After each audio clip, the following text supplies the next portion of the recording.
ဘယ်သူပြိုင်ပြိုင်မနိုင်တဲ့အလှဆိုပြီးတော့ဟောခဲ့ပါအဲ့ဒီတရားတိတ်ခွေတွေအတန်သွင်းပြီးသားဖြစ်ပါအဲ့ဒီအသရိတဒါနာကြီးကိုကောသလရှင်မင်းလှူးနေသောအခါတရားနာပရိသတ်ရေ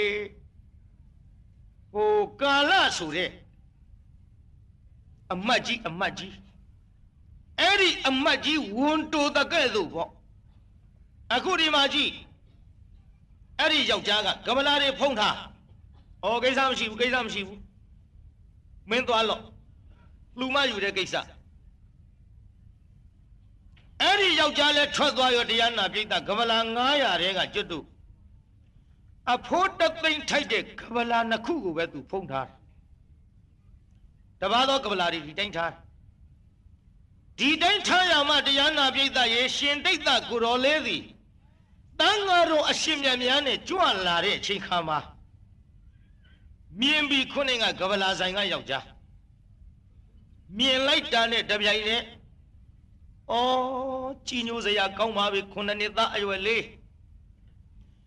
ငါဒီသားဒီဟူသောချစ်ချင်းနဲ့သူ့ကိုချစ်ခင်လိုက်ပါပြီရှေးဖုံးရှေးကန်ရှိတဲ့ယောက်ျားဆိုတော့ချစ်သူခင်သူကတဲပေါ်သားဒီဟူသောချစ်ချင်းနဲ့ငါချစ်လိုက်ပါပြီငါသားလေးပမာဏတော်ပြီဒီကမလာတွေမြင်ရသားနဲ့မှကြွလာတာကိုငါမလှူမိဘူးဆိုရင်ရှက်စရာကြီးအရှင်ဘုရားအလှခံတော်မူပါဘုရားရဲ့လို့နှစ်ထဲသာခြံထားတဲ့ကမလာတွေကိုလှူလိုက်သည်လှူပြီးတော့တရားနာပြိဿကြီးနောက်ထပ်တသိန်းတန်သောကမလာနှစ်ထဲဖုံးအုပ်ထားတာကိုပါမနေနိုင်ပဲနဲ့တရားကတိုက်တွန်းပြီးတော့ကဗလာ900အကုန်လှူလိုက်လှူပြီးတော့အရှင်မယားသိမြင်တဲ့သစ္စာ၄ပါးတရားကိုတပည့်တော်သိမြင်ရပါလို့ဤဖျားဆူတောင်းတော့ဘုရားကြီးစောစောကကဗလာက900ရထားပြီဆိုင်မော်ကကဗလာ900လှူလိုက်တော့ကဗလာဘယ်လောက်ရှိသွားအဲ့ဒီကဗလာ1000ကိုတနေ့တည်းနဲ့ရရှေးဖုံးရှိကန်ရှိလိုက်တာခုနှစ်သားလေးတနေ့တည်းနဲ့ကဗလာ1000ကိုရလာတဲ့အချိန်ကစပြီးတော့ရှင်တိတ်တလေးနာမည်တစ်ခုတိုးသွားတာကကံဗလာဒါယကတိတ်တာပါတယ်တော့ပြိဿကြီးဘယ်နှမည်ရသွားဗလဲဟိပထမဆုံးနာမည်ရင်တိတ်တာနောက်ဆွမ်း1000ရလို့ပိန္ဒပါတဒါယကတိတ်တာနောက်ကဗလာ1000ရလို့ကံဗလာဒါယကတိတ်တာနာမည်ပဲနှစ်ခုရသွားလေတိတ်တာတော့တိတ်တာကြီးပဲနော်ဘုန်းကြီးဟောနေတာက4နီတိတ်တာတပါးရဒီလိုဟောလာခဲ့ပါနောက်တိတ်တာတစ်ခုကျန်နေအဲ့ဒီနာမည်ပြီးတော့မှဟောတာပေါ့ဒီကဲ့သို့ကဗလာ1000ရတယ်ဆိုတာမြတ်စွာဘုရားသာသနာမှာတထာရူပောဘိက္ခဝေဘိက္ခုတံခေယထာရူပေဘိက္ခုတံခေအပံဒိဏံဘဟုံဟောတိဘာလို့ဒီကဗလာရကလေးသူငယ်ဘဝမှာလက်ကလေးနဲ့ချိတ်ပြီးတော့ရှင်သာရိပုတ္တရာကိုလှူခြင်းနဲ့ဆန္ဒမိဘများကလည်းဝမ်းမြောက်ဝမ်းသာနဲ့အရှင်ဘုရားကြေးကျွန်ကလှူခြင်းနဲ့တူပါရဲ့ကဗလာအလှခံတော်မူပါဗျာအဲ့ဒီကလေးသူငယ်ဘဝကဗလာတစ်ထဲကိုလှူခဲ့တဲ့ကုသိုလ်ကောင်းမှုကြောင့်ခုကဗလာ1000ရပြီဘယ်လောက်ရတော့ပြိဿကြီးတန်ဃာတော်တွေကိုတဲ့နည်းနည်းလေးပင်လှူရလင်ကစားများကြီးအကျိုးပေးနိုင်တာကျွတ်တို့မြတ်စွာဘုရားသာသနာမှာတန်ဃာသားလျင်ရှိတဲ့ဗျာပြိဿကြီးနည်းနည်းလှူပေးမယ်လို့များအကျိုးရှိအောင်ရတာဘယ်သူတဲ့တို့မျိုးတန်ဃာဒါကြောင့်တရားနာပြိဿတန်ခေဒိဏံမဟာဖလံလို့မြတ်စွာဘုရားဟောခဲ့ဒါနပြုတဲ့နေရာမှာတန်ခိကဒါနကိုမြတ်စွာဘုရားကိုတော်မြတ်များစွာအကျိုးရှိတယ်လို့ဟောကြားတော်မူခဲ့တယ်ဒါကြောင့်ဖြူမြို့မှာရှိတဲ့တရားဓမ္မတွေသည်မိမိတို့မြို့မှာရှိတဲ့တန်ဃာတော်အရှင်မြတ်များကိုနည်းနည်းလှူတော်လည်းပဲများစွာအကျိုးရနေရင်များလှူရင်အတိုင်းထက်အလွန်မရပြီဘူးလားပြိဿများကြီးအကျိုးမရခြင်းမူလားပြိဿ ဒါဖြင့်မနေ့ဖြင့်ငါကစပြီးတော့ခမည်းတော်ဖြူးမြို့မှဖြူးမြို့တစ်မြို့လုံးရှိတဲ့တန်ဃာတော်တွေသင်္ကန်းတစ်စုံစီလှူရင်မကောင်းဘူးလားတောက်လျှောက်တွန့်သွားတယ်တီကိုစားနဲ့တို့သလိုတရားတရားနော်တရားတရားမွေးပါပြိဿများများတရားတရားမရှိရင်အတော်ခက်တယ်ဒါကြောင့်မနေ့ကလည်းဘုန်းကြီးပြောခဲ့ပါတယ်တရားတရားခက်ကြကြမွေးပါမွေးပြီးတော့လှူကြတန်းကြပါအဲ့ဒီလိုလှူခြင်းညာရုံးလို့ဟောဒီငါတို့25ချိန်မြောက်ဘုံကထိန်အဖွဲ့ကဈေးသူဈေးသားတွေနဲ့တကွဈေးလူငယ်များကနေပြီးတော့လာသမျှအရာလေးမျက်နှာကပုဂ္ဂိုလ်များရဲ့ထံမှာ9ပြား10ပြားကစအလှခံ၍ကျင်းပခဲ့တာ25ချိန်ဟဲ့ဒီသံဃာတွေကိုလှူခြင်းလုံးလို့မှန်လားပြိဿကြီးမှန်ပါတယ်ဗျာ gain ဒါဖြင့်သံဃာများကိုကဗလာ1000လှူလို့ကံဗလဒါယကတိတ်သပြီးသွားပြီဆိုကြပါစို့နောက်တစ်ဖြည်းဖြည်းနဲ့တရားနာပြိဿကြီးကိုရင်ကလေးဒီစဉ်းစားလာလက်လာပါကတိတ်များလာမဖြစ်ဘူးဒီတိုင်းသာလေးမဲဆိုရင်ရွှေတွေမျိုးတွေတကားတော်မှတွေကငါထံကိုခဏခဏလာကြတယ်ငါတို့ရဲ့ရွှေမျိုးကိုရင်ကလေးဘုံကြီးနေတယ်ကိုရင်ကလေးဘုံကြီးနေတယ်ငါတို့ကိုရင်လေးထံသွားမယ်ဆိုပြီးတော့ခဏခဏလာကြဖူးမြော်ကြတဖြည်းဖြည်းတစတစနဲ့ဘုံကြီးရွှေမျိုးဖြက်ဆိုတာလို့သူတို့နဲ့ပြောရပါဆိုရပါနိနှောရပါများလာရင်ဖြင့်ငါရဲ့ကိုရေးကိုတာအတွက်အလုတ်ခက်လာလိမ့်မယ်တော်ပြီမြတ်စွာဘုရားကိုရောမြတ်ကြီးထံငါဒီကမ္မထံကိုသင်ပြီးတော့ဒီရွှေမျိုးတွေနဲ့လွတ်အောင်ယုံပါမှဒီရွှေမျိုးတွေနဲ့ဝေးအောင်သွားပါမှငါရဲ့နောင်ရေးအတွက်မမျိုးစေဖို့မျိုးစေကိုရမယ်ခုနှစ်သားလေးအကြံဟဲ့ဟေးညီငယ်နှမငယ်တို့မင်းတို့ငါတို့ခေခုနှစ်သားဆိုတာအတော်ခဲရင်နေတယ်ကွာဖယားလက်ထက်ကခုနှစ်သားလေးတွေများယဟန္တာဖြစ်ကြကိုရင်ဝစ်ကြဘလောက်အားရစရာကောင်းတရားနာတယ်ဆိုတာညီငယ်နှမငယ်တို့ဒီအတူယူရမှာဟဲ့နော်ဒီကနေ့တော့တို့လူငယ်တွေရဲ့မျှော်လင့်ချက်ဆိုတာငိုတာတွေသိမ့်မမျှော်နဲ့အိုးဟေးငါဇလန်းကောင်းဟောရတဲ့နေရာမှာသတိခဏပေးရပါရှေ့ဆက်တထောင်သားဟဲ့အဲ့ဒီလိုမြတ်စွာဘုရားကိုရောမြတ်ကြီးရဲ့ထံမှာအရဟတဘဝထုထိတ်ရောက်နိုင်တဲ့ကမ္မထံတရားတွေကိုသင်ကြားလို့ရှင်သာရိပုတ္တရာကိုရောမြတ်ကြီးသူ့ဥပိ္ပဇေဆရာကြီးကိုရှေ့ခိုးပြီးတော့အရှင်မယားတပည့်တော်တော်ရဲသွားပြီးတော့တရားအထုတ်ပြရစေပါဗျာအဲ့ဒါလို့ရှောက်ထားပြီးတော့ထွက်သွားလိုက်တာရွာတရွာနားရောက်တော့လူအိုကြီးတယောက်တွေ့ဩဒါရကကြီးဟာပေါက်စိုးပေါက်စားကိုရင်လေးတပါးလေးကြည်စားကိုရင်လေးဘာတော့ဗျာတကကြီးတဲ့ဒီနားမှာတောရတဲ့ကြောင်များမရှိဘူးလားဟာရှိရဗျာကဲလိုက်ပြသားမှာဗျာတောတဲ့ခေါ်သွားနောက်တရားနာပိဋကတောရတဲ့ဌာနဖြစ်သောသင်္ကန်းကျောင်းတစ်ခုအဲ့ဒီလူအိုကြီးညွန်တဲ့နေရာကိုရောက်သွားတော့ကျွတ်တို့ဖယားကိုတော်မြတ်ကြီးသတင်းသုံးတဲ့နေရာရွှေမျိုးတွေနဲ့ဝေးအောင်ခွာသွားလိုက်တာယူဇနာဘယ်လောက်ရှိသလဲလို့ဆိုတော့ယူဇနာ120ဘယ်လောက်တုံးပြိဿကြီး120ပါဗျာ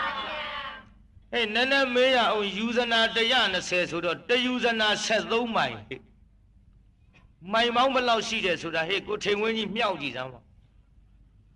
ဟောဘာတွေနှိုက်နေမှမသိဘူးဒီလူကဟာတိတ်ခွေတွေတွန့်ကုန်ပြီအေးဒီတော့မြောက်ကြည့်စမ်းမှာမြောက်တတ်တဲ့လူတွေထဲပါလားဟဲ့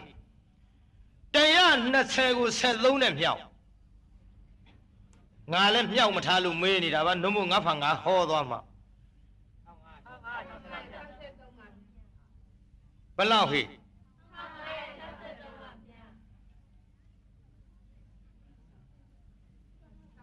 မြောက်ဟဲ့သေသေးချာချာ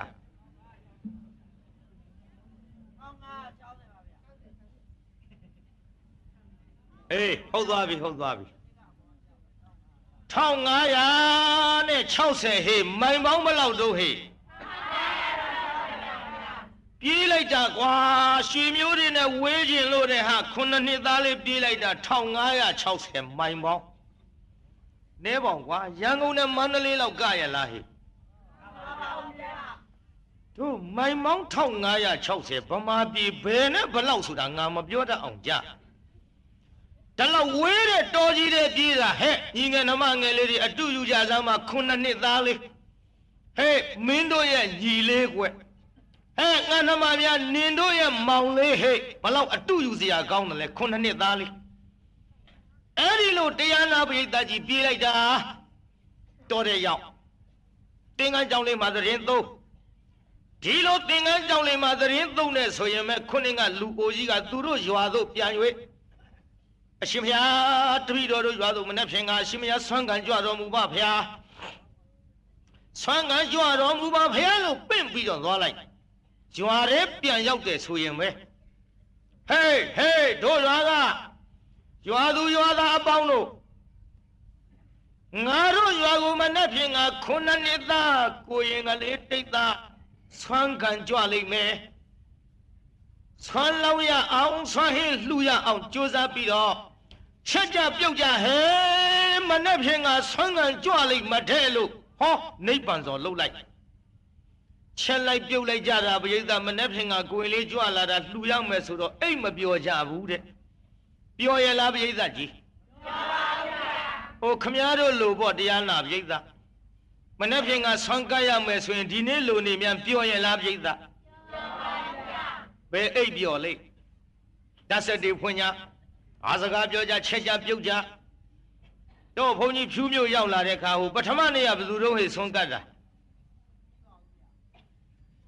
ဟုတ်တယ်မင်းကမသိဘူးကတ်တဲ့လူကညေကြီးနေအဲ့မောင်သောင်းရွှေကြီးအမလေးမင်းကွာဘယ်နဲ့ကုတ်နေပါလိရားလို့လားဟာမောင်သောင်းရွှေတို့မတ်မြတို့ကဆွမ်းကတ်တယ်ပထမနေ့အဲ့ဒီနေ့ဆွမ်းကတ်တာမောင်ရအောင်နဲ့ဘယ်သူတို့ဟိမလှကောင်းပါကွာမြလှနာမည်လေးတွေသူတို့ကဆွမ်းကတ်ကြံလီကဆရာတော်ဆွမ်းကတ်ရမယ်ဆိုတော့သူတို့လည်းအရင်ညအိပ်ပျော်မယ်မဟုတ်ပါဘူးဟောဒီတရားနာပရိသတ်ကြီးလဲတန်ဃာတွေကိုဆွမ်းလောင်းဘူးတဲ့ဆွမ်းလူမဲ့ရက်ကြီးတွေကြုံခဲ့ကြဘူးတဲ့ခမည်းတော်တွေလည်းပဲနဲ့ဖြင့်ကကတ်ရတော့မယ်ဆိုရင်အိပ်မပျော်ကြသလိုဟိုမှာကြည့်အဲ့ဒီရွာကတရားဓမ္မတွေကိုရင်တိတ်တာလေးကြွလာမယ်ဆိုတော့အိပ်ပျော်ရလားပရိသတ်မပျော်ဘူးဗျို့အဲ့ဒီလိုရွာသူရွာသားတွေကိုလူအိုကြီးကဖိတ်ကြားလိုက်တော့ဆွမ်းချက်ကြမနဲ့ကြတော့ပိဋ္ဌပါဒဒါယကတိတ်တာကိုရင်ကလေးကမ္မလဒါယကတိတ်တာကိုရင်ကလေးအရင်ရထားတဲ့နာမည်ရင်တိတ်တာနဲ့သုံးညီရတဲ့ကိုရင်ကလေးကြွလာပြီကြွလာတော့လောင်းလိုက်ကြလှူလိုက်ကြတာပြိဿဆွမ်းလှူကြတဲ့တရားဓမ္မတွေကိုကိုရင်ကလေးကတရားနာပရိသတ်ကြီးတရားတော့သူများမဟောပေဒုက္ခိတာဟောထဒုက္ခမုံစထဒုက္ခိတာဟောထဒုက္ခမုံစထရဲ့လို့ဒီနှစ်ပါဒကိုသာသူဟောသည်နှစ်ပုတ်ထဲဟောတယ်များမဟောဘူးအဲ့ဒီလိုနှစ်ပုတ်ထဲဟောပြီးတော့လာလိုက်တဲ့ကိုရင်ကလေးတရားဓမ္မတွေကတရားဟောတာကိုဟောကာစတော့အတော်လေးကြည်နူးကြကိုရင်ကလေးကလည်းအဲ့ဒီတောမှာနေတဲ့အချိန်ကစပြီးတော့ဝနဝါတိတိတ်သဆိုတဲ့အမည်လေးကိုရခဲ့ပြန်ပါသည်။ဘာတဲ့တော့ဟဲ့ဒီအမည်ကဝနဝါတိတိတ်သဘယ်နှမည်ရသွားပါလဲဟဲ့ဒါကြောင့်တို့ပေးတဲ့နာမည်ကလေးမည်တိတ်သတပါးရကိုကွဘာတဲ့တော့ပြိဿကြီးအဲ့ဒီအမည်လေးကိုရပြီးတော့လာခဲ့ရမှာ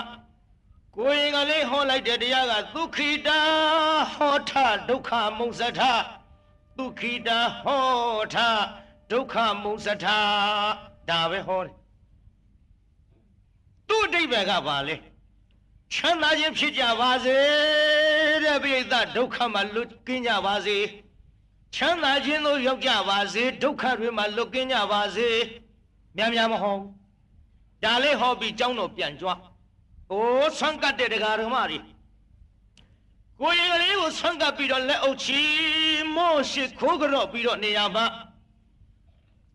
မြက်တောင်မခတ်ဖဲနဲ့အာရပါရဖူးမြော်ရထိုင်နေရမှာထပြီးတော့ပြန်လို့စိတ်မရှိဒါပေမဲ့လို့ကိုရင်ကလေးကတရားဓမ္မတွေတရားပြပြီးကျောင်းတော်သို့ပြန်ကြွသည်ဒီလိုကျောင်းတော်သို့ပြန်ကြွပြီးတော့နေလိုက်တာပြိဿဖယားထံမှသင်ယူခဲ့တဲ့ကမ္မထံတရားတွေကြိုးစားအဲ့ဒီကမ္မထံတရားကြိုးစားတဲ့နေရာလေးမှာတရားနာပြိဿနည်းနည်းလေးအာယုံစိုက်ပါဉာဏ်စဉ်10ချက်ကိုနားလည်လောက်အောင်ကျုပ်နည်းနည်းလေးတက်ပါဦးအတိုက်ပြန်မလှည့်ဘူးအတိုက်ဆိုတာဘာလဲကုန်ခဲ့တာပြီးခဲ့တာဆုံးခဲ့တာလွန်ခဲ့တာပြက်ခဲ့အတိုက်အနာဂတ်ကိုမမျောအနာဂတ်ဆိုတာဘာလဲနောင်မှတွေ့ရအဲ့ဒီလိုအတိတ်ကိုပြောင်းမလဲအနာဂတ်ကိုမမျောပြစ္ဆုတ်ပံပေါ်မှာကိုရင်ကလေးတဲ့တဲ့ထိုင်တေဘူးမကသင်္ခါရတရားတွေကရှုလိုက်တာသဘာဝသစ္စာပေါ်အတိကလေးစိတ်မိလာတော့ကလျာဏဘုထုဇင်းနဲ့အကြောင်းနဲ့မြေစုလသောတာပန်လက္ခဏာအစအဆုံးနဲ့အတိကလေးစိတ်ပြီးတော့ကမှကြာစေယုံနာကလေးပေါ်မှာလက္ခဏာသဘောလေးတွေမြင်လာပြောင်းသမ္မတနာခေါ်တဲ့ညာလက်တစ်ချောင်းချိုးစားဟိညာစဉ်10ချက်ပျောက်သွားမှစိုးလို့ကြည်ရင်အကြည့်မခံသဘာဝကဖြစ်ပြလက်ရင်မြောင်ဟာယုံနံပြီးဥရိယဘယခေါ်တဲ့ညာဘယ်နှချောင်းတော့ဟဲ့ကြာတော့ယုံနံကဖြစ်ပြမြန်အတိညာကမီအောင်မလိုက်နိုင်အဘိညာဉ်မရှိလို့မီအောင်မလိုက်နိုင်တော့ဖြစ်တာတွေပျောက်ပြီးတော့ပြက်တာတစ်ခုတည်းသဘာဝပေါ်ရောက်လာတော့ဘင်ကညာဘယ်နှချောင်းတော့ဟဲ့လောကကြီးတစ်ခုလုံးပင်လယ်ရေစွန်းနဲ့ခတ်တော့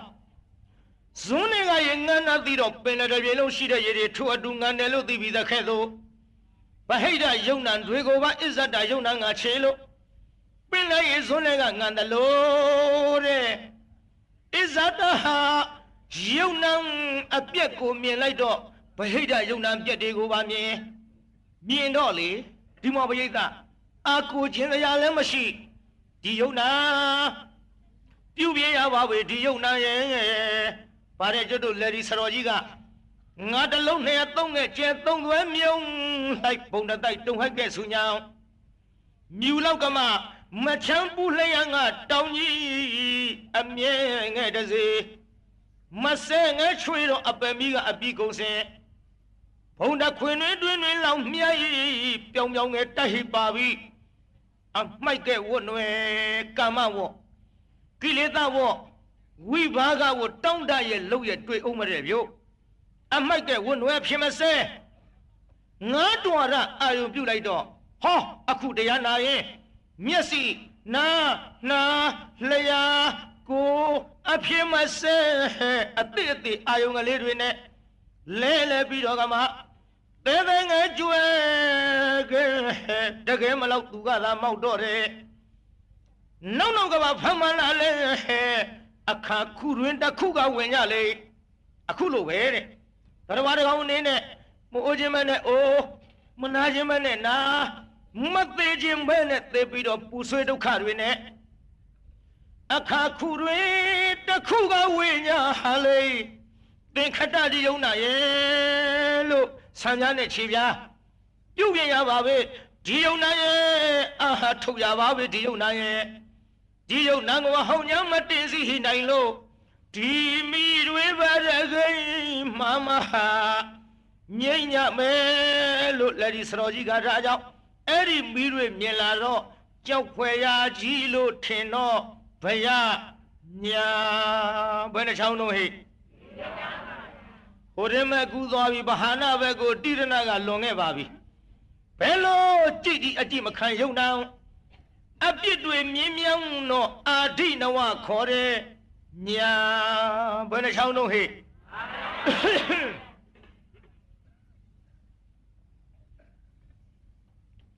ဒီစင်မောနေရင်ဖြင့်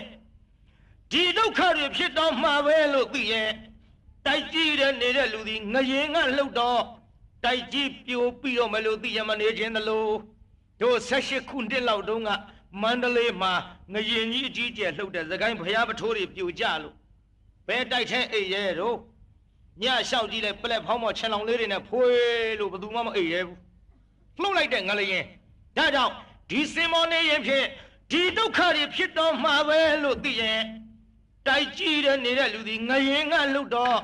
တိုက်ကြည့်ပြိုပြီးတော့မလို့သိရမနေခြင်းသလိုဒီယုံနာမောညီငွေတဲ့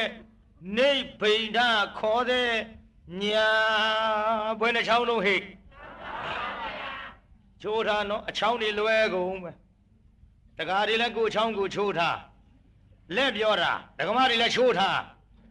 တော့ကြာကြမှာလွဲနေအောင်မဲ့6ချောင်းရှိသွားပြီလွတ်ချင်းတော့ဘယ်ကပါလေခန္ဓာဝန်ကအပင်မလွတ်တဲ့ဟောဒီခန္ဓာဝန်ကလွတ်ချင်းတော့မုံစိတုကမြတာခေါ်တဲ့ညာဘယ်နှချောင်းတော့ဟဲ့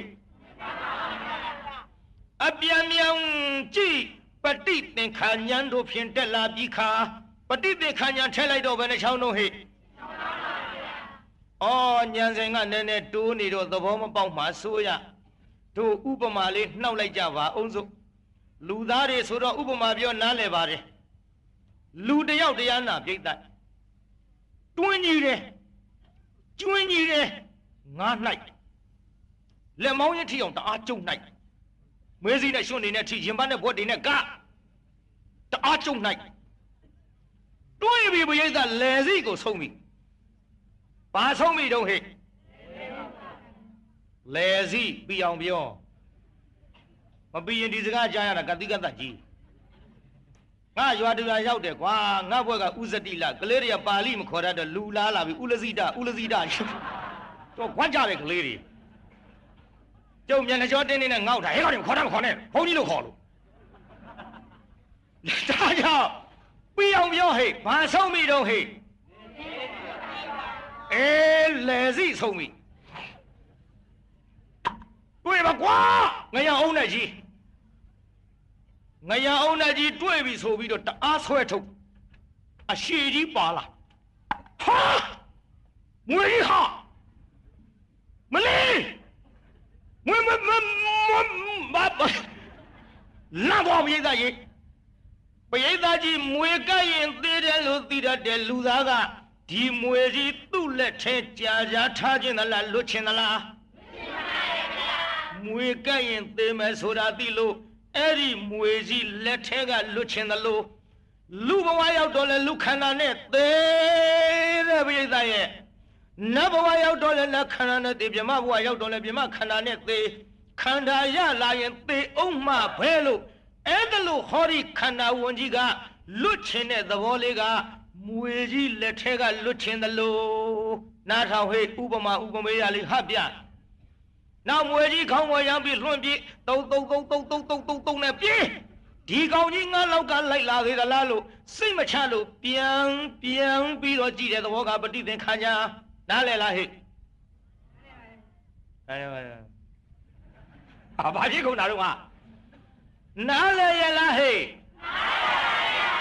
အော်နလန်တော့အထလားပဲတစ်ချက်မျောသွားတာခက်ဒီသားမျိုးဆိုရင်ဆရာကောဆေးတို့လွတ်သွားပါပြီ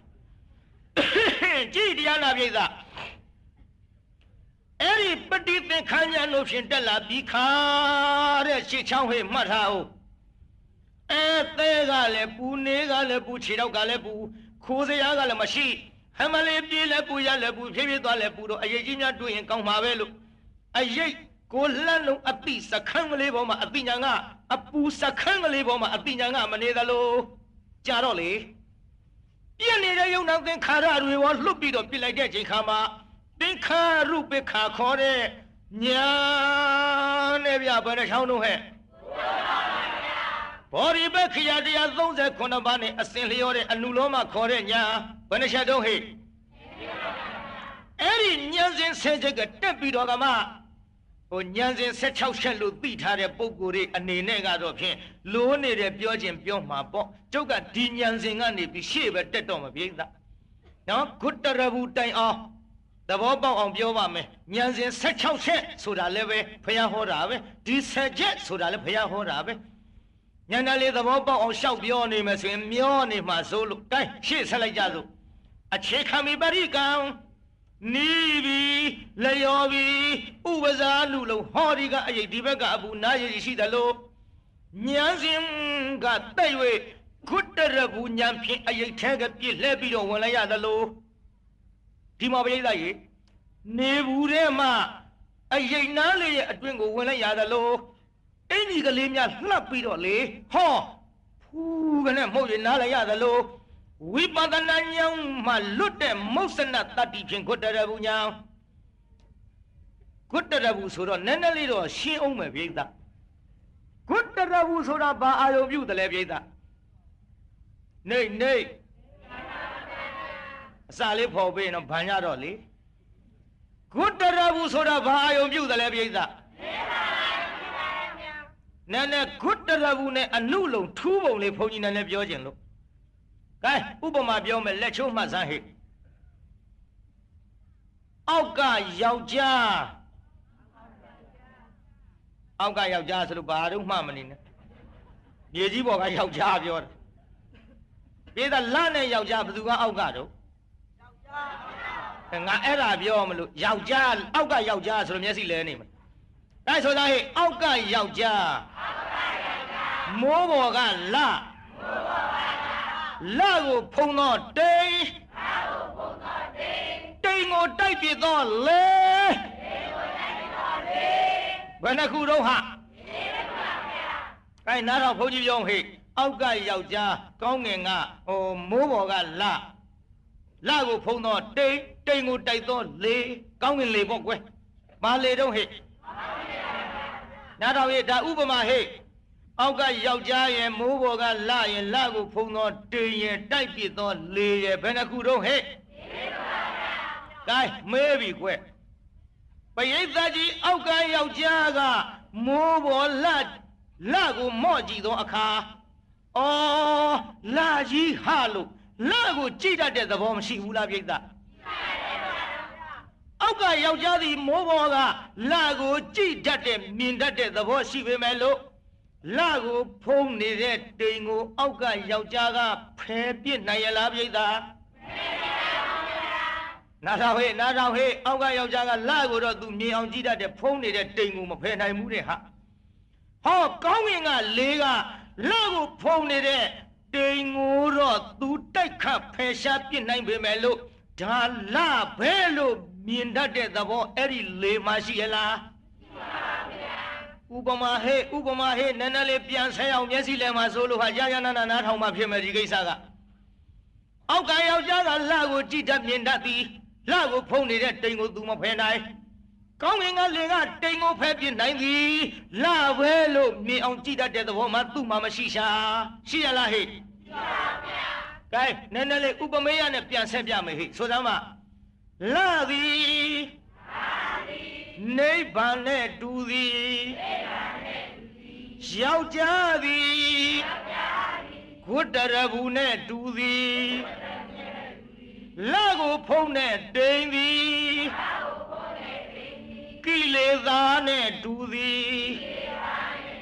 တိမ်ကိုတိုက်ပြနိုင်တဲ့လေသည်အနုလုံနဲ့တူသည်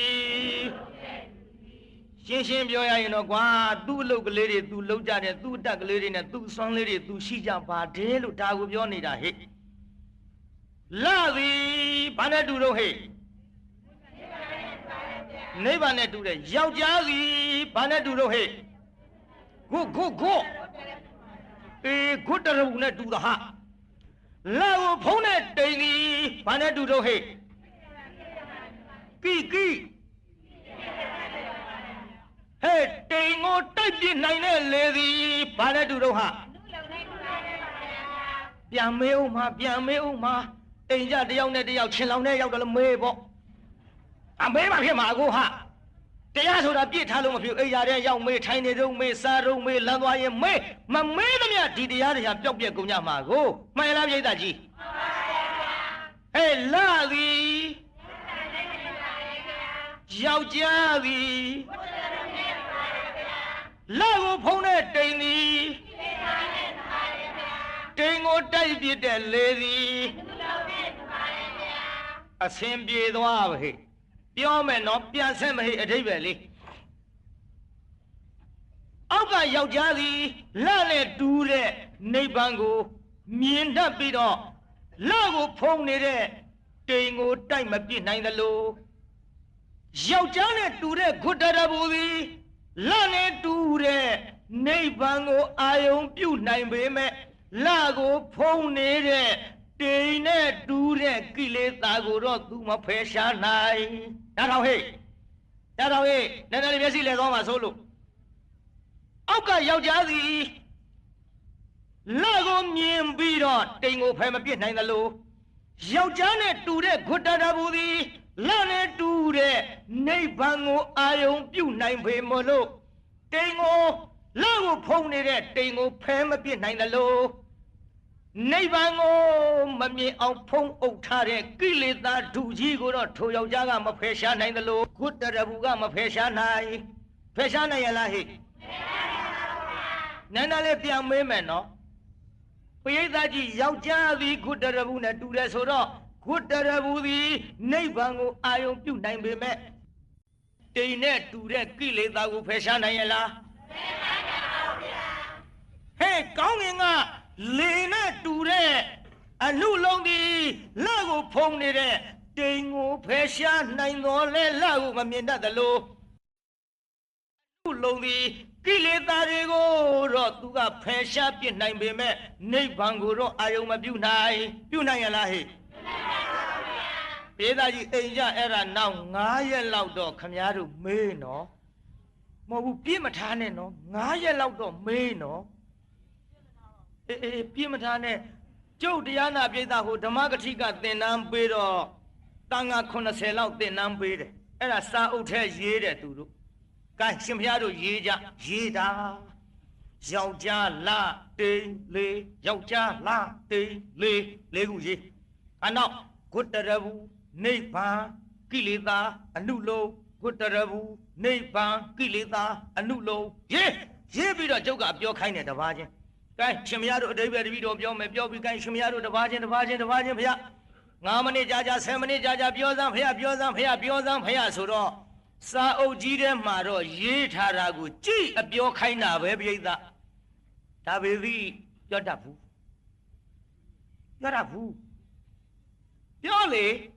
ပြောလေဆိုလေကျုပ်မျက်လုံးပြူးကြီးနဲ့ကြည့်လေပဲ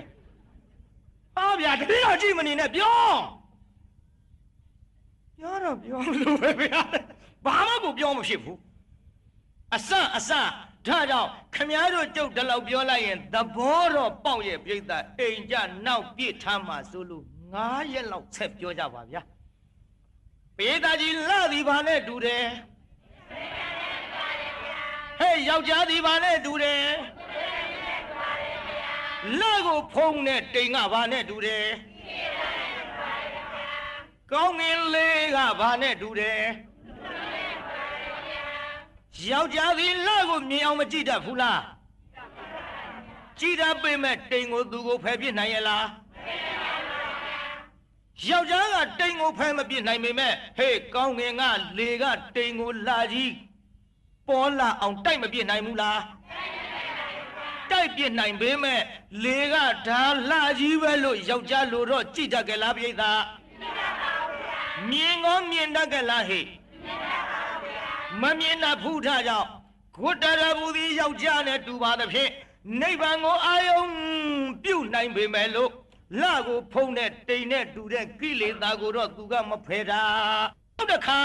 အနုလုံးသည်ကောင်းငင်ကလေးနဲ့တူပါသဖြင့်လှကိုဖုံးနေတဲ့တိမ်နဲ့တူတဲ့နိဗ္ဗာန်ကိုဖုံးအုပ်ထားတဲ့ကိလေသာကိုဖယ်ရှားနိုင်ပေမဲ့လို့ဒါနိဗ္ဗာန်ပါပဲလို့ နိဗ္ဗာန်ကိုအာယုပြုနိုင်တဲ့တတ္တိအနုလုံးသူ့မှာမရှိပဲရှိရလားပြိဿကြီးရှိပါဗျာအေးကြဘယ်နှရက်လောက်မဲနေရမှာတုံးပြိဿလာကဘာနဲ့တူတော့အဘာနဲ့တူတော့အေးဘာနဲ့တူတော့ဘာနဲ့တူတော့လူကြီးတွေကအိမ်ကြမေးလိုက်မယ်ညီငယ်နှမငယ်တို့စူးစမ်းမှတ်သွားဟဲ့လူကြီးတွေကညံထိုင်းတယ်ဟဲ့အိမ်ကြမေးလိုက်မယ်နော်မေးရင်ပြောကြဟောဖေဖေလာကနိဗ္ဗာန်နဲ့တူတယ်ယောက်ျားကဂုတ္တရဘူးနဲ့တူတယ်တိမ်ကကိလေသာနဲ့တူတယ်လေကအနုလုံးနဲ့တူတယ်ပြောကြဟဲ့လူကြီးတွေကိုဒါကြောင့်တရားနာပိဋကကြီးယခုနားလည်သွားပြီပြုအဲ့ဒီကဲ့သို့နေဘူးတဲ့မှာအရေးနာလေးရတွင်ကိုဝင်လိုက်ရသလိုအင်ကြီးကလေးများလှပ်ပြီးတော့ဖူးကနေမှုတ်ရင်နားလိုက်ရသလိုဝိပဿနာဉာဏ်မှလွတ်တဲ့မုဿနာတတ္တိဖြင့်ဂုတ္တရဘူးညာသူယူခြင်းနဲ့နိဗ္ဗာန်ကိုဝင်ရင်သိစိကရဏတတ္တိဖြင့်မညာပတ္တတိတတ္တိဖြင့်ဖွညာကြလို့တမက်မှနှမက်ကိုရင်ကလေးဟဲ့နမက်မှသုံးမက်မလေးမလေးမလေးဖို့တော်ကူ၍ကိုရင်ကလေးစီ3လမြောက်သောအခါတော်တဲ့နေတာဘယ်နှလမြောက်တော့ဟဲ့3လမြောက်ပါရဲ့ဗျာအဲ့ဒီ3လမြောက်သောအခါမှာအာသဝကုံခန့်၍ယဟန်သာကြီးအစီဖြည့်ကြည့်ဖြည့်ရရှာလေတော်သရီ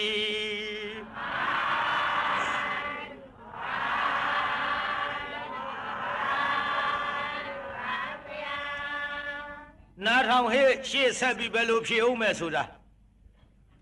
ကိုရင်လေးယဟန္တာဖြစ်သွားပါလားဟဲ့ဖြစ်သွားပါရဲ့ဗျာကိုရင်လေးယဟန္တာဖြစ်လို့ဆန်းကန်းကြွပြန်တော့လေဆန်းလူတဲ့တရားတော်မတွေဟောလိုက်တာကဒုက္ခိတာဟောထဒုက္ခမုစ္စထဒုက္ခိတာဟောထဒုက္ခမုစ္စထလို့များမဟောဘူးဒါလေးဟောတယ်ဒါလေးဟောတော့တဲမကျေနပ်ကြဘူးပေါ့မကျေနပ်ဘူးတရားနာပိဋကမကျေနပ်ဆိုပိဋကနှစ်ချမ်းကွဲလားပိဋကဘယ်လိုဖြစ်လားအေးတရားဟောရတာစိတ်ပြက်စရာကြီးဟာယဟန္တာကြီးဟောတာတောင်ပိဋကနှစ်ချမ်းနဲ့ဟာ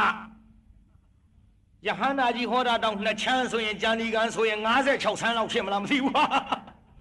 ချမ်းလိုက်ကြတာဒါကြောင့်တရားနာပိဋကတရားဟောဘုန်းကြီးလောက်ရတာမလွယ်ဘူးဟဲ့ယဟန္တာကြီးတောင်နှစ်ချမ်းဒါပေမဲ့တရားဟောတဲ့ပုဂ္ဂိုလ်တွေအားရှိအောင်တော့ခင်ဗျားတို့အပြိုကြီးမှတ်ဆန်နီးနဲ့လောက်ကြစမ်းပါဗျာပိဋကကြီးအပြိုကြီးဘယ်သူတော့အပြိုကြီးကမှတ်ဆန်းတယ်ကွာနာမည်ကမှတ်ဆန်းကိုရင်လေးတစ်ပါးကတရားဟောတယ်ကိုရင်လေးတစ်ပါးတရားဟောပြီးတဲ့နောက်ကိုရင်လေးပြီးတော့နောက်ဥစဉ်လေးတစ်ပါးကတရားဟောဥစဉ်လေးကတရားဟောတာလဲနေတာပေါ့ဥစဉ်လေးကလဲနေတယ်တရားလဲတော့ချွေတွေကပြန်သုတ်လို့ကမနိုင်တရားကလည်းဖြတ်လို့ကမရဘယ်နေရာဆုံးသားရမှလည်းမသိချွေတွေကပြန်တော့ဥစဉ်လေးတော့ဒုက္ခဖြစ်နေအပြိုကြီးမှဆန်းကသူ့အိမ်ကိုပင့်ပြီးတော့ရွယ်သူမိန်းကလေးတွေနဲ့သူကစုပြီးတရားနာတယ်ကိုပြိဿတရားနာတဲ့ကိစ္စမှာအဲ့ဒီဥစဉ်လေးတရားလဲနေတော့အပြိုကြီးမှဆန်းကအတော်လေးသနာသွားတယ်ဟုတ်တော့လဲပြီဟာကိုတော့လဲနေပြီဒုက္ခပဲဘယ်ချိန်မှလည်းပြီးမှမသိဘူး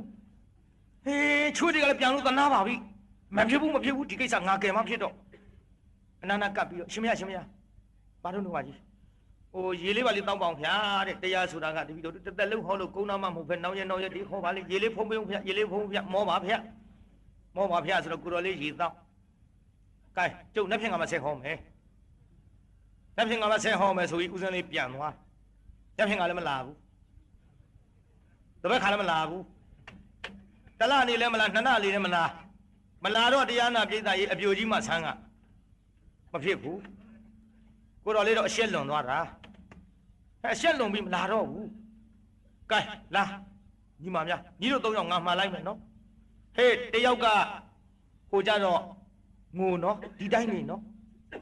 2ယောက်ကအဲ့ဒီတင်ဦးစင်းလေးကလာမေးတဲ့ကတေချာပြောနော်မှားလွတ်လိုက်တာပြိဿမှားလွတ်လိုက်တော့ကလေးမလေးမိမပြိုလေး3ယောက်ပေါ့သွားကြကျောင်းရောက်တော့ကျောင်းပေါ်လဲရောက်ရောတရားနာပြိဿမိမပြိုလေး1ယောက်ကအိုးခင်ချထိုင်နေပြီးတော့ကလေးများလို့ခြေတောင်လေးရက်ကန်နဲ့လှုပ်ပြီးတော့ငိုတာကိုပြိဿရဲ့ငါသေးခြင်းနဲ့ငိုတာငိုတော့တရားနာပြိဿရဲ့ဟွာဦးစင်းလေးကလည်းရောက်လာ ဦးစင်းလေးရောက်လာတော့ဦးစင်းလေးလည်းမြင်ရောကြံတဲ့ကလေးမလေးတစ်ယောက်ကဘယ်လိုပြောတယ်ထင်တော့တိတ်ပါတော့အင်းကြီးငိုပါနဲ့အိုးငိုပါပဲငါငိုပါနဲ့တိတ်ပါတော့အိုးငါငိုပါပဲငိုတော့ကွာငိုတော့ဘေးကကလေးမလေးတွေကမငိုပါနဲ့အေးတဲ့ဒီမဲ့ဟိုမဲ့ညီဒီလောက်တန်းတနေတဲ့ကိုတော်ကဒီကိုတော်ပဲမဒီကိုတော်ပဲဒီကိုတော်ပဲဆိုတော့ကိုတော်လေးကတကမလေးတို့ဘာပြောကြဘာပြောအောင်မလဲဖေအရှင်မရအပြိုကြီးမဆိုင်တရားဟောကြတဲ့ကအရှင်မရတရားကိုစွဲနေတာဖေရှင်ဖျားတရားဘယ်တော့နာရပါမလဲဘယ်တော့နာရပါမလဲနဲ့အခုရှင်မရတရားမနာရလို့တဲ့စိတ်ကောက်ပြီးငိုးနေလို့အမလေးအဲ့ဒီတုန်းကညီးစွမ်းလန်းပြီးတရားထပ်နာခြင်းနဲ့ဆိုတဲ့ကိုတော်ကဒီကိုတော်ပါပဲလို့ပြောပြရတာဗျ။အမအဲ့ဒီဟိုကိုတော်ကသူ့စိတ်ထဲငါဟာဆိုပြီးတော့တရားမဟောတော့ပါဘူးလို့တရားလေလို့စိတ်ပြက်သွားတဲ့ကိုတော်လေးဟာအပြိုကြီးမှဆန်ညံထက်ထက်နဲ့စီစဉ်လိုက်တော့ဟောနောက်ဓမ္မကတိကကြီးဖြစ်သွားပါတယ်ဗျာဒါကြောင့်ခင်ဗျားတို့လည်းပဲဦးစင်းလေးတွေတရားဟောကစားမြောက်ပင့်ပေးကြပါမဟောတတ်ပါဘကောတရားလေပါဘကောရဲ့လို့ဘယ်တော့မှအပြစ်မတင်ကြပါနဲ့အပြိုကြီးမှဆန်သဘောပေါက်သွားပါလားပြိဿအေးခက်တော့ခက်သဟာတရားဟောရတဲ့ဘုန်းကြီးများကိုင်ငါဒါလေးထားခဲ့ကြအောင်လို့ရည်စရာတွေငါတညလုံးပြောလို့ကုန်တာမဟုတ်ပါဘူးဇက်ွက်ကလေးကကြမ်းနေသေးရှေ့ဆက်ကြအောင်ဆိုဟေ့အဲကိုတော်လေးတရားဟောတာနှစ်ချမ်းဟေ့ယဟန္တာကြီးပဲမဲ့နောက်သရင်ကျွတ်တဲ့အချိန်ကြတော့ကိုရင်လေးကလည်းပဝရဏပြုတ်ပြီးပြီဒီတော့တရားနာပိဋကကြီးရှင်သာ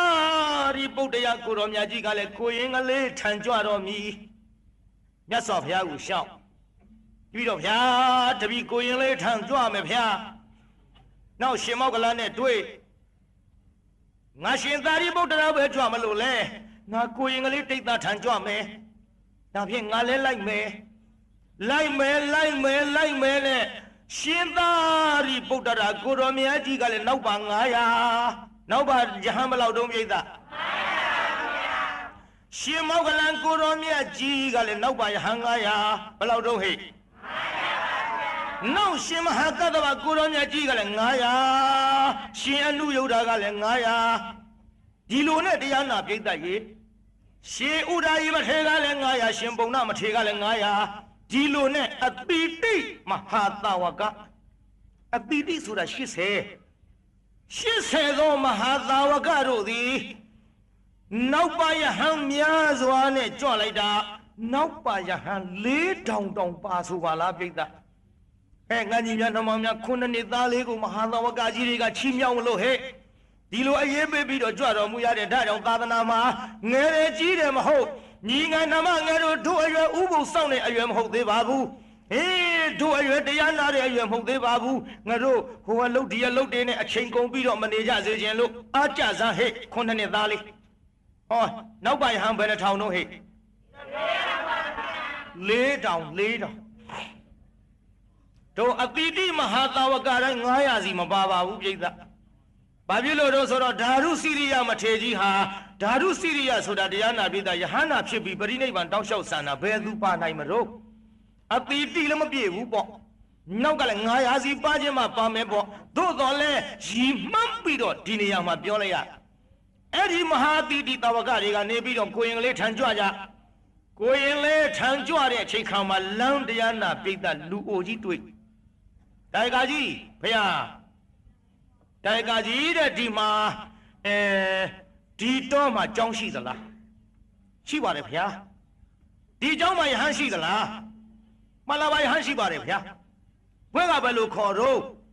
ဝနဝါသီတိတ်တလို့တာမဏေလေးရှိပါဖေဟာလိုက်ပြဆောင်လို့ဆိုတော့မှအဲ့ဒီဒါယကလိုက်ပြလို့ကျောင်းတော်ရောက်တဲ့ဆိုရင်မဲ့တရားနာပြေတာခုနှစ်ကဒါယကာကတော့အတော်အဆင်ပြေသွားပြီကြွားတဲ့ပြန်သွားဟေးရွာသူရွာသားပေါင်းတို့မလေးမျက်စိတစ်ဆုံးတန်ဃာတွေအများကြီးကိုရင်လေးထမ်းကြွလာလားဟာရှင်သာရိပုတ္တရာကိုတော်မြတ်ကြီးနဲ့မဟာသဝကတွေကြွလာတယ်ငါတို့ဆွမ်းလှူရအောင်စီစဉ်ကြလောအာရလွန်လို့တရားနာပိဋကနောက်ဟိုကလည်းကိုရင်လေးထမ်းကြွကိုရင်လေးထမ်းရောက်တဲ့ဆိုရင်မဲ တရားနာပိဋကရေကိုရင်လေးကသူ့ရဲ့ဥပိ္ပဇဆရာကြီးဖြစ်တဲ့ရှင်သာရိပုတ္တရာကိုရောမြတ်ကြီးနဲ့ကြောပြီးတော့ကြာကြာနာနာနေရာတွေခင်းလို့နေရာတွေကလည်းတရားနာပိဋကကိုရင်လေးအပြည့်မခင်းနိုင်ဘူးပေါ့ရွာတွေကဒကာတော်မတွေတိုက်တွန်းပြီးတော့တခါတည်းလာပြီးတော့ဖြာတွေပါတွေခင်းကြခင်းပြီးတော့သတင်းသုံးဒီလိုနဲ့တိုးတိုးပြောကြပါစို့မနေ့မိုးလင်းတယ်ဆိုရင်ပဲဆွမ်းလာပို့ကြပိဋကကြီးဆွမ်းလာပို့ဗလားပြုဆွမ်းလာပို့ကြတော့အရှင်ဘုရားတို့တပည့်တော်တို့တရားဟောကြားတော်မူပါဗျာဒီတော့ရှင်သာရိပုတ္တရာကကိုရင်တိတ်တာဘုရားတင်းတကားတော်မှဆွမ်းအနုမောဒနာပြုပြီးတော့တရားဟောလေတော့တရားဟောလေတော့လို့မိန့်တော်မူလိုက်တော့ဒါယကာတွေကရှောက်ရှင်မရတဲ့ဒီကိုရင်ကိုယဟန်မဟုတ်ဘဲနဲ့တရားဟောမခိုင်းပါနဲ့တော့ဗျာဘာဖြစ်လို့တော့ငါကတော့ကိုရင်ကတရားဟောတဲ့နေရာမှာ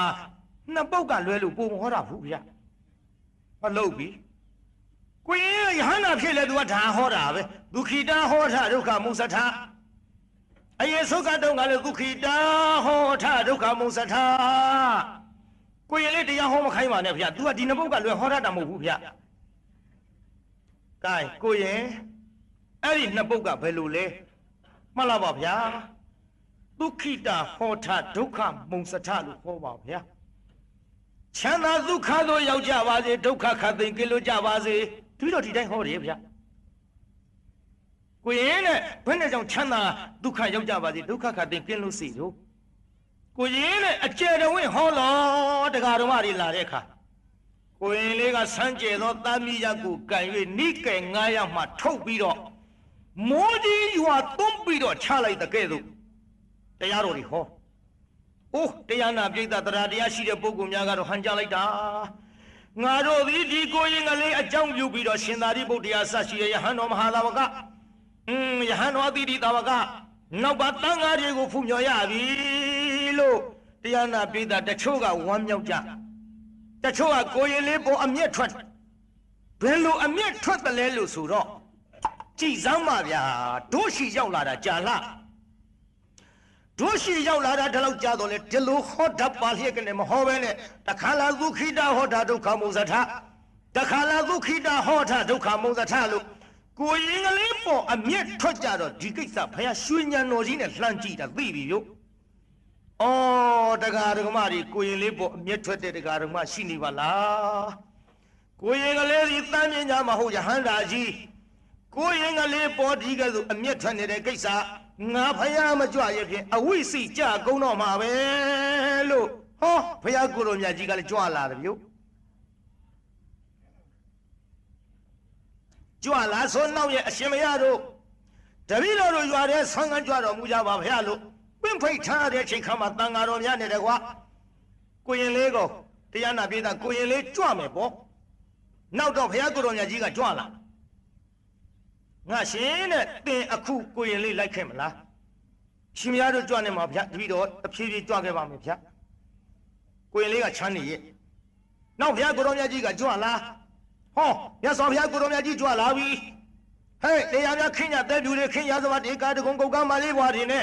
ဘုရားကိုတော်မြတ်ကြီးကြိုးကြဆိုကြနဲ့ဘုရားကိုတော်မြတ်ကြီးလည်းကြွအလားနော်ကိုရင်လေးတရားနာပြိတ္တာကြွလာပြီဒီလိုကိုရင်လေးကြွလာတဲ့အခါကြတော့မှဘုရားကိုတော်မြတ်ကဘယ်လိုမိန့်တော်မူသလဲလို့ဆိုတော့အိုးတရားဓမ္မခြေသားခြေသမီးတို့သင်တို့သည်အရတော်ပေစွာသင်တို့သည်ကုသိုလ်ကံကောင်းကြပေစွာကိုရင်ကလေးတိတ်သားကိုအကြောင်းပြုပြီးတော့သာကြီးသာရိပုတ္တရာမောက္ကလနှင့်တကွအသီတိမဟာသာဝကအချံအယံတွေကိုသင်တို့ဖူးမြော်ရပေစွာကိုရင်လေးရဲ့ကျေးဇူးကြီးပါပေစွာငါဖယားသည်လည်းပဲကိုရင်လေးအကြောင်းပြုပြီးတော့ကြွလာရသဖြင့်တရားဓမ္မတို့သင်တို့သည်ကိုရင်လေးအကြောင်းပြုရင်ငါဖယားကိုလည်းဖူးရသည်တန်ဃာတော်တွေလည်းဖူးမြော်ကြရသည်သင်တို့ကုသိုလ်ကောင်းကြပေစွာလို့ဖယားကိုတော်မြတ်အဲ့ဒီကဲ့သို့ကြွတော့မှတရားနာပိဋကကိုရင်လေးပေါ်အမျက်ထွက်ပြီးတော့အဝိစီကြမဲ့ပုဂ္ဂိုလ်တွေကင်းသွားတယ်ဗျို့ဒီလိုနဲ့ဘုရားကိုတော်မြတ်ကြီးကလည်းကိုရင်ကိုတရားဟောတဲ့အချိန်ခါမှာ ကိုရင်ကလေးကလည်းဒုက္ခိတဟောထဒုက္ခမုံစထဒီလိုဟောတဲ့တရားကိုတရားတော်အတွေကရှောက်ကြကိုရင်လေးကဂါထာနှစ်ပုဒ်ထဲဟောတော်ဗျာဂါထာကိုနှစ်ပါးတာတဲ့ဟောတော်ဗျာနှစ်ပုဒ်ထဲဟောတော်ဗျာဘယ်လိုဟောတော့ဒုက္ခိတဟောထဒုက္ခမုံစထဒုက္ခိတဟောထဒုက္ခမုံစထလို့ဒါပဲဟောတော်ဗျာကိုရင်ဒုက္ခိတဟောထဒုက္ခမုံစထဆိုတာဘယ်လိုဟောတာလဲမှတ်လားပါဗျာတဲ့ဘုရားတပည့်တော်သည်ချမ်းသာကြပါစေဒုက္ခခတ်သိမ်းမှလွတ်ငြိမ်းကြပါစေဘုရားတပည့်တော်သည်လူတွေချမ်းသာကြပါစေဒုက္ခခတ်သိမ်းမှလွတ်ငြိမ်းကြပါစေလို့ဟောကြားခြင်းသည်ချမ်းသာဒုက္ခဆိုတာမြတ်စွာဘုရားလူဖြစ်တော်လဲချမ်းသာဒုက္ခအစစ်မဟုတ်ဇာတိစလို့မရဏဆုံးရသဖြင့်သားတွေသမီးတွေဆွေတွေမျိုးတွေလေနေမရတွေပစ္စည်းဥစ္စာတွေစွန့်ခွာသွားရလို့လူဘဝလည်းချမ်းသာသည်မဟုတ်နတ်ဘဝနတ်ခန္ဓာကြပြန်တော့လဲသေဗြဟ္မဘဝဗြဟ္မခန္ဓာကြတော့လဲသေအသေးမလွတ်တဲ့လူချမ်းသာနတ်ချမ်းသာဗြဟ္မချမ်းသာသည်ချမ်းသာအစစ်မဟုတ်လို့လူတွေနိဗ္ဗာန်ဆိုတဲ့ဇာတိမရှိဇရာမရဏတောကပရိဒေဝကင်းတဲ့ချမ်းသာခြင်းအပြည့်နဲ့ရကြပါစေတပည့်တော်နိဗ္ဗာန်ကိုရည်ညွှန်းပါတော့ဗျာဒုက္ခခတ်သိမ်းကင်းငြိမ်းပါစေလို့တပည့်တော်ဟောကြားတာကလည်းမြတ်စွာဘုရားတဲ့နိဗ္ဗာန်ကိုရောက်မှသာလျှင်ဇာတိစတဲ့ဒုက္ခခတ်သိမ်းကင်းငြိမ်းမှဖြစ်တဲ့ဖြင့်လူတွေကိုမဖို့နိဗ္ဗာန်အထုထိတ်ထားပြီးတော့အင်မတန်မွန်မြတ်တဲ့တရားကိုဟောကြားတော်မူခြင်းမှာဘုရားလို့အဲ့ဒါလို့လျှောက်ထားတော်မှာတရားဓမ္မတွေလည်းတရားနာပြိဿနှစ်ချမ်းကွဲတဲ့ကိစ္စမရှိရလားပြိဿကြီးရှိပါဘူးဗျာ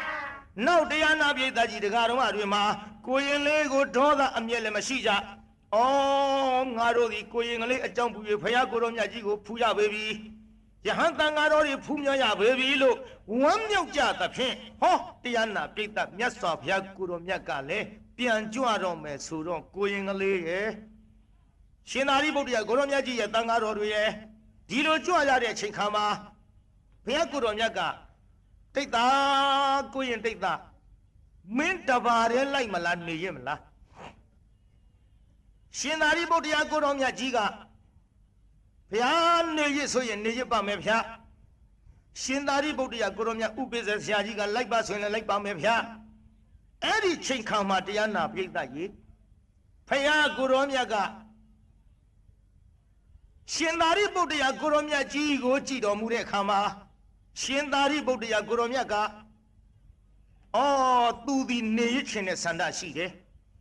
နေရခြင်းနဲ့ဆန္ဒရှိတယ်ဆိုပြီးတော့ကိုရင်ကလေးကိုထားပစ်ခဲ့တဲ့အချိန်ခါနောက်တရားနာပြိဿကြီးဘုရားကိုတော်မြတ်နဲ့ကိုရင်ကလေးကြွကြရောယဟန်တန်ဃာတော်တွေနဲ့မြတ်စွာဘုရားပြန်ကြွရှင်သာရိပုတ္တရာကိုတော်မြတ်ကြီးတို့ကလည်းပြန်ကြွကိုရင်လေးတပါးတဲ့နေပြီးတော့ကိုရင်ကလေးသည်တောင်ထွတ်သုံးခုတို့၏အကြားမှာစဉ်းစားနေကြဘုရားကြွလာဘုရားကိုတော်မြတ်ကြွလာတယ်ကြွလာပြီးတော့ကိုရင်မင်းပါဒီစဉ်းစားတယ်လေမှန်လားပါဗျာဟောဒီတောင်ထွတ်သုံးခုတို့၏အကြားမှာတပည့်တော်ဤခန္ဓာကိုယ်သည်လူသေးကောင်ဘဝနဲ့ပြစ်ချခဲ့ရတဲ့အကျိန်မောင်းမရေတွက်နိုင်ဘူးထင်ရဲ့လို့တပည့်တော်စဉ်းစားပါဗျာကိုရင်မှန်တယ်ကွယ်ဥပဒလာပုံနာကြီးသည်ငါဖယားကိုတော်မြတ်အသိပင်ဖြစ်တဲ့ကိုရင်ရဲ့ဥပဒလကဇတ်ကိုမြတ်စွာဘုရားဟောပါဥပဒလကပုံနာကြီးသည်သူ့သားတွေကိုဟဲ့သားတို့သား9ယောက်တို့လာကြငါရဲ့လူတွေကောင်းမမြုပ်ဘူးတဲ့နေရာဖြစ်သောခိဇကုတ်တောင်ထွတ်သုံးခုတို့၏ကြားမှာငါကိုမြုပ်ကြသူများမြုပ်နာတဲ့နေရာမှာမြုပ်နေတဲ့အဲ့ဒီလိုတောင်ထွတ်သုံးခုတို့အကြောင်းကိုခွန်သွားတဲ့ချိန်ခါမှာဘုရားကိုယ်တော်မြတ်ကြွတော်မူ၍ဟဲ့ဒါယကဥပတာလက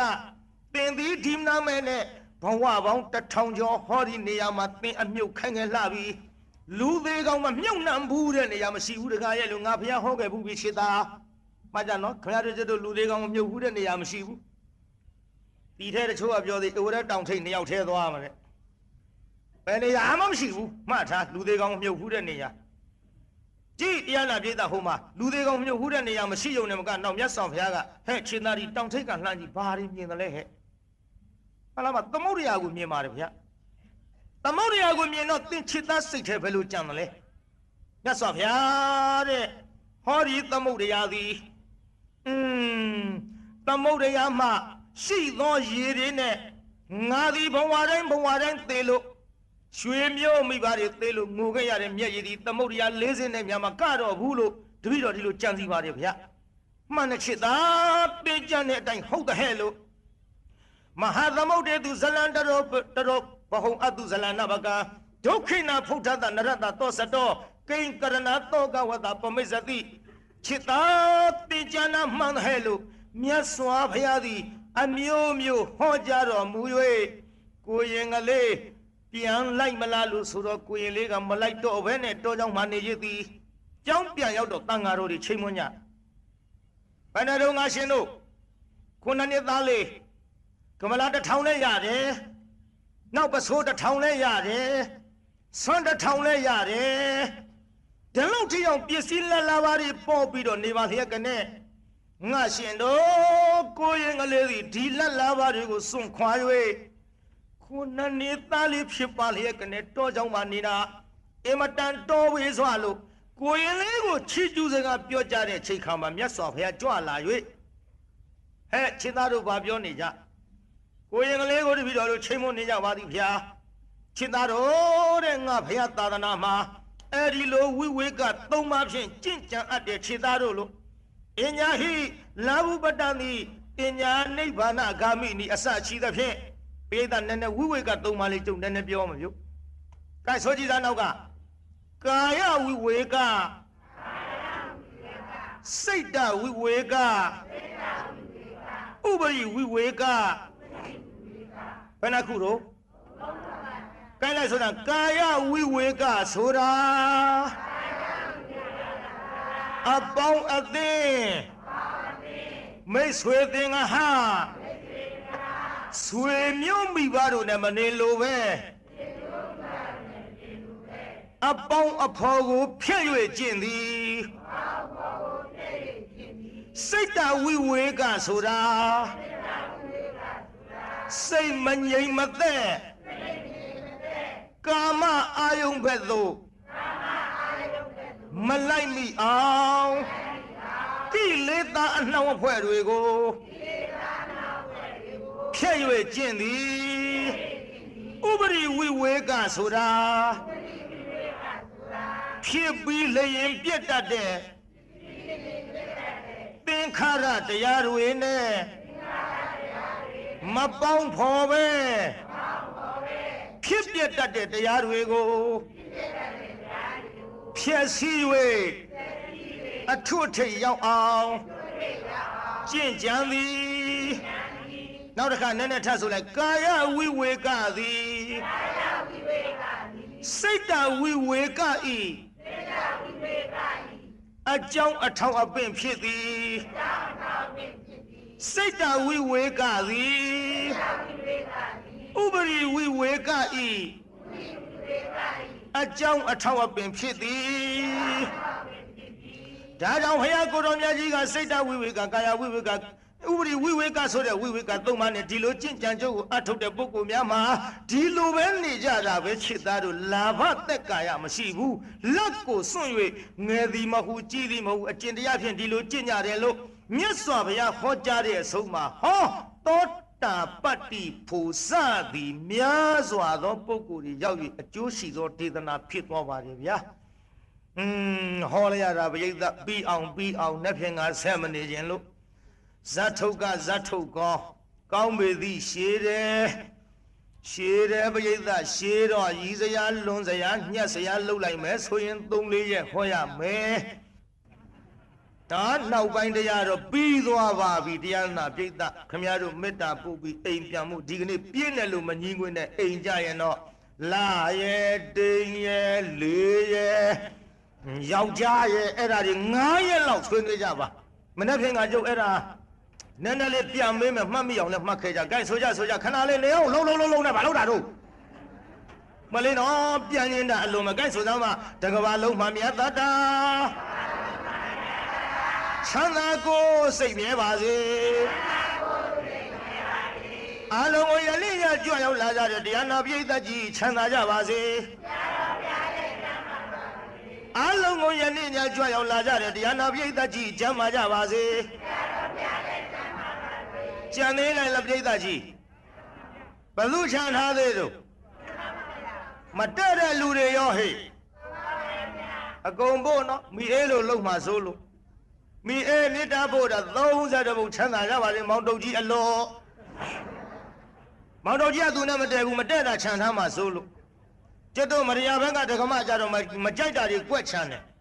ချင်းကြဘိုးတန်းကြီးကမ်းမပါအဝေးရဟွန်တူမကြိုက်တာကွက်ချမ်းတယ်ကျွတ်တို့ပြိဿကြီးခြံမှာစိုးလို့ဂိုင်းတရားနာပြိဿပြန်ရမယ်ကိစ္စခရီးဝေးကလာကြတဲ့တရားတော်မတွေလည်းရှိသဖြင့်12နာရီကထိုးပါတော့မယ်အိမ်ပြန်ပို့ကြပါစို့ဗျာဒါကြောင့်အတ္တကေဟေပြောသမျှဟောသမျှတွေက